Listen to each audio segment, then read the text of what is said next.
Welcome to this issue of CCC Trends. Miles driven in the U.S. have long been a key indicator used by our industry to project accident frequency.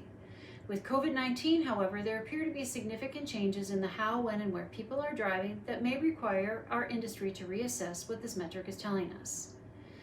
The U.S. Department of Transportation's traffic volume trends posted a 12.3% decline in August of this year. This was a larger decline than posted in July, and despite improvement from April, suggests that the miles driven recovery may be slowing, and the full year may still end up over 10%. But what do we know about the how, when, and where people are driving? For starters, we now know that people and fewer people are commuting to work. Some companies have begun bringing their employees back to the office, but others such as Google, GM, and Ford have pushed that date out further to the middle of 2021 for many of their employees. At the same time, with many schools doing full or partial remote learning, traffic congestion related to school drop-off and pickup is also substantially lower. So with fewer people driving to work or driving to school, what's helping to drive up the recovery in the miles driven numbers that we have seen?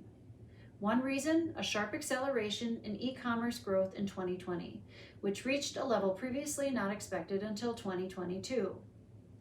Demand for delivery of all this additional e-commerce led to a smaller drop and faster recovery in interstate truck miles versus passenger miles.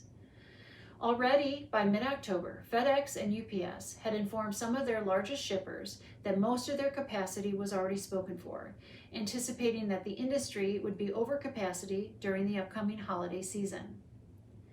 Additionally, while people may not be driving to work during busy rush hour periods, analysis from organizations such as INRIX, Google, the Federal Reserve Bank of Dallas, and Apple suggest that people are actually traveling places.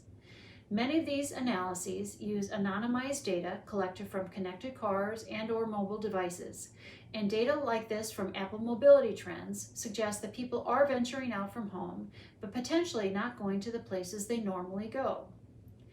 Finally, analysis of vehicle appraisals for collision and liability losses by primary point of impact further suggest and support the premise that driving during COVID-19 is different. The biggest changes identified were a drop in rear impacts for both collision and liability losses and a drop in collision front impacts since March of 2020. According to data from NHTSA's Traffic Safety Facts, over 20% of all crashes and of property damage only crashes occur on weekdays between 3 p.m. and 6 p.m. Assuming rush hour and even the morning school drop-off and pickup occur most between 6 a.m. to 9 a.m. and 3 p.m. to 6 p.m., perhaps it should come not as a surprise at all that vehicle claim counts are still down over 20%. While it's difficult to know whether changes to how, when, and where people are traveling daily will be long-standing, understanding them and observing them moving forward will continue to be important to our ability to forecast changes to auto claim frequency and loss costs in the future. Thank you for joining us for this issue of CCC Trends.